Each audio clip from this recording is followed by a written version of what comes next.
What's up YouTube, man? It's your boy Perp Going Live, back with another video, man. And as y'all know, man, 2K dropped a trailer today.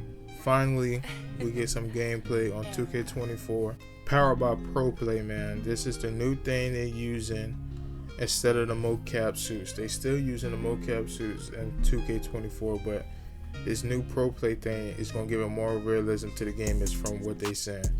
So basically, man, they dropped a update, not an update, but they dropped some notes. I'm gonna read over the notes, and we're gonna talk about them. First, what they said is mocap has excelled at getting NBA 2K to this point, bringing players closer to NBA action than ever before, and will continue to serve an important role.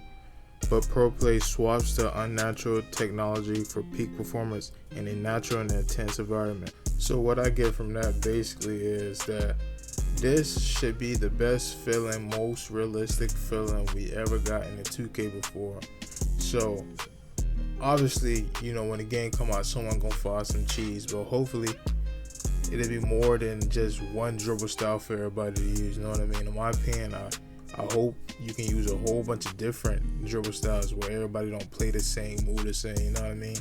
So hopefully with this Pro Play, that change a lot. They also said the shot motion anytime the player is moving off the ball, around the court, dribbling, rebounding, block passes, free throws feel different in 2K24 New Gen because they've been captured in real-time scenarios.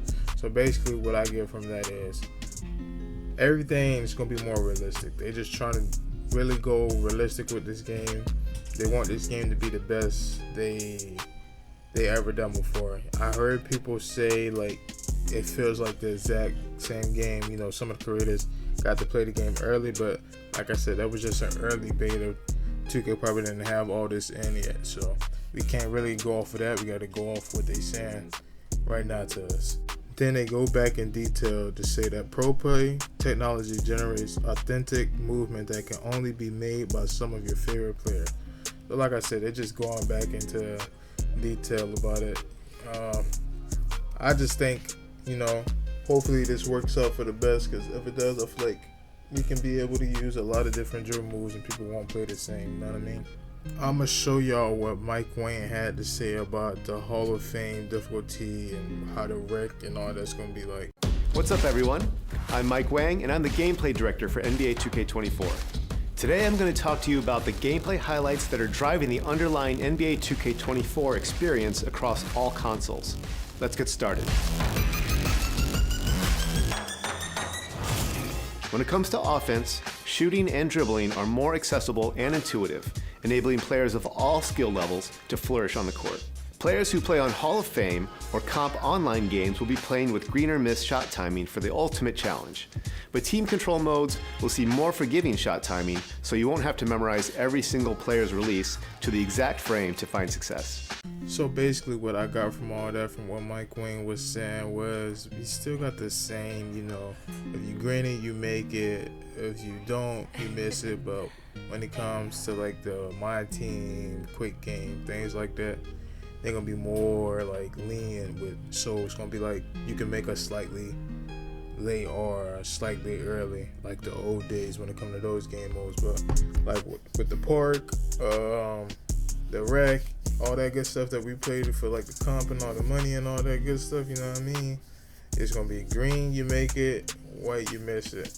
After that, Mike Wayne starts to get into the layup timing and how he prefers, or he suggests, that everyone try out the layup timing this year. So I'm gonna go ahead and play that for y'all, see what y'all think about what he said. Advanced layups like floaters, reverses, euros, hop steps, and scoops are much more effective this year, and I'd encourage everyone to try out layup timing. It's much more forgiving for high percentage layups and also gives you the ability to finish tough circus layups in traffic if you can master it. Now what Mike Wayne is saying, and what I'm getting from this, is y'all know how in 2K23 the floaters were bad, the reverse layups were bad, they were just damn near untimable. Only time you was able to hit a layup was when you were switching it up, and that was like BS to me, you know what I mean? That's not like real circus layups. That was more just like niggas praying for a bailout. But like I was saying, what I get from what Mike Wayne's saying is that layups can be overpowered if you learn the timing. And you know, I'm gonna give it a shot when it first come out. I'm gonna see what it is. I'm gonna see what it's talking about. Because if that's gonna create a skill gap between me and some of the other guys, you know, I'm gonna take that as my advantage. Because, like I said, I play this game for fun and I also play to win. So, whatever competitive advantage I can get, I'm gonna take and use, man. I'm gonna run with it. Then Mike Wayne goes in, talks about the new dunking, what they did with the dunk meter and hanging on the rim and all that good stuff. So I'm gonna let him go ahead and break it down to y'all, and I'm gonna come back and talk on it. For dunkers in New Gen, you can now force rim hangs from any two-hand dunk by simply keeping the sprint trigger held when the dunker grabs the rim. Down on the Pro Stick will give you flashy dunks, and up-down or down-up double throws will let you attempt contact dunks in traffic. You can now branch out of any offensive rebound to a putback attempt by simply pressing the shot button after the catch.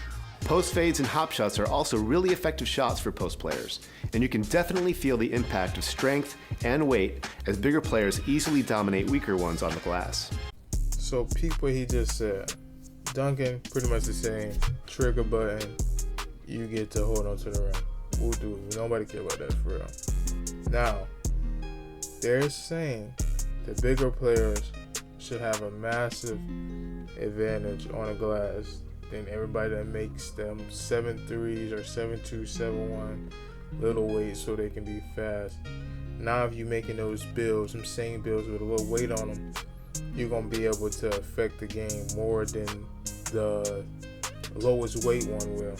You might be slower, but that might be the advantage and disadvantage in a way, because the advantage is you might get more offensive rebounds for your guards in that pick and roll that, you know, that's heavy in the comp pro I'm seeing, or even in the rec, you might be able to dominate the glass on offense and defense. So it looks like the stronger big might be the better big in this game. Like I said, this is just from what Mike Wayne is saying to us. We really won't know until we get the game in our hands and feel it and play it for ourselves. But from what I'm hearing, it sounds like the bigger players are going to be able to impose their will a little bit more than the smaller ones will. Mike Wayne also starts to go in and talks about the new shooting, adrenaline, how that's different, and the new mechanics they put for the defense, man. So I'm going to go ahead and let him break that down, and I'll come right back to y'all boys about what I think about it. Shooting has been customized and improved for all various modes, difficulties, and player skill levels.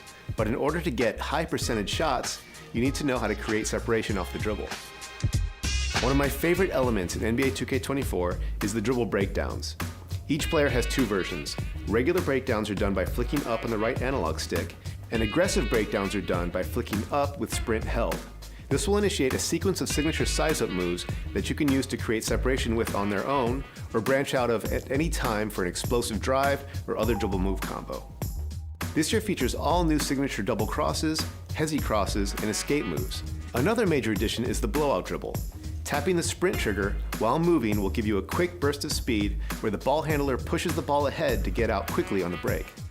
Adrenaline boosts are back, but have been redesigned to make both offense and defense more skill-based.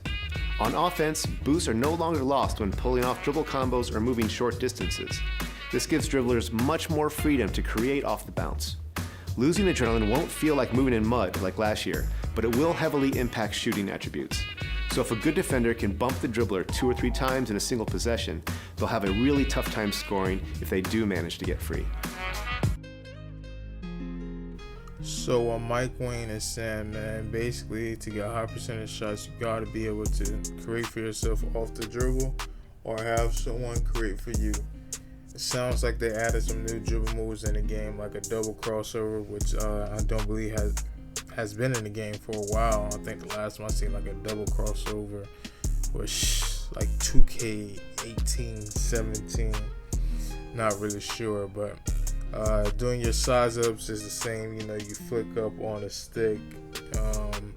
Another interesting thing he talked about is the adrenaline, how it's not used the same way as it was used back in 2K23, well, the 2K we're in right now. Like, you don't get stuck in the mud once all your adrenaline goes. It just makes it harder for you to shoot that jump shot, which I feel like it makes sense, but again, I feel like it doesn't make sense because it's kind of like a loophole, sort of. Like, you can dribble along the 3-point line and not lose adrenaline, but if you get cut off from rim running or trying to get to the basket, you lose adrenaline. So for the cheesers that left right, it looks like that's not going to affect them as much as it's going to affect the rim runners, which is like, I don't know. Hopefully when we get some more, like, you know, people in the game, we can really see what he meant by when you're dribbling above the 3-point line and getting bumped up, it don't really affect your adrenaline as much as you drive into the rim. It cuts down on it. So hopefully when the game come out completely, we can see what he meant by that.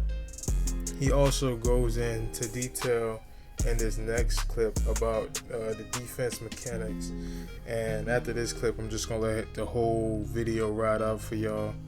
But basically, directional stealing is better, or back, where you can press your analog in the right direction and most likely you would get that steal. And that they are saying the defense mechanics is better. It's going to be more of a skill gap, like they say every year. But, you know, defense is good in the beginning of the year. People cry about it, and then the devs got to fix it. So, man, 2K community is a tricky one, man. Hopefully, however the game comes out, hopefully it's in its best form and we leave it that way. We ain't got too much people complaining, because it's just too much, man. One person saying this, the next person saying that. It's ridiculous. But I'm gonna stop rambling. I'm gonna let Mike Wayne break everything else down to y'all. Creating your own shot off the dribble isn't the only way to get good shots. Knowing how to operate away from the ball is just as important. NBA 2K24 features new right analog stick jukes and other quick explosive moves to free yourself up for a shot. Tapping the sprint trigger will also give you a huge burst of speed to find open spots on the floor for spot-up jumpers or easy rim runs for dunks. Along with the changes to Adrenaline, counter moves are big in NBA 2K24. Perimeter and paint defense are both more effective and reward players for making good reads. Defensive movement has improved on many fronts, with better responsiveness and less sliding. This helps defenders get where they need to be, and with the improved body-up system, ball handlers will have a tough time getting free against great defenders. The improved contact can also be felt in the paint. Big defensive anchors will have a much easier time putting a body on shooters at the rim and forcing tough shots. Directional steals are also back. You need to reach with the correct hand closest to the ball and avoid reaching across the body to maximize success and avoid foul calls. You can also use directional steals to play passing lanes by flicking the right stick in the correct direction to get your hand in the way and deflect the pass. Takeover returns to NBA 2K24, but with a different spin. Instead of assigning a takeover ability as part of the build process, now you can choose a category of attributes to boost on the fly. When you fill up the takeover meter, you can choose between finishing, shooting, playmaking, defense rebounding, or physicals. If you delay your takeover and fill up double takeover, you can choose 2 different categories of ratings to boost, making you a true threat on both ends of the floor. 2K Smart Play is back, making play calling more accessible for everybody.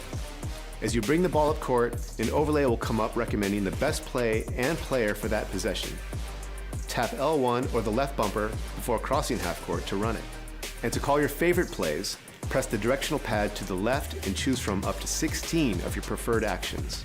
You can call anything from full plays to ISOs and give and goes. Everything about offense, defense, and coaching has been streamlined to make NBA 2K24 more enjoyable for all. We can't wait for you to experience the ultra-realistic gameplay in NBA 2K24.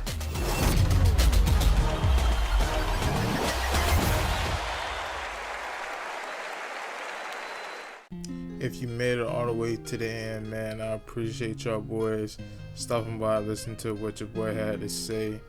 And we should be getting more 2K news next week. I'm not sure what it's about. I forgot, but I'll put that in the description what it's about. But peace and love, man. Everybody stay blessed and have fun. I'm out.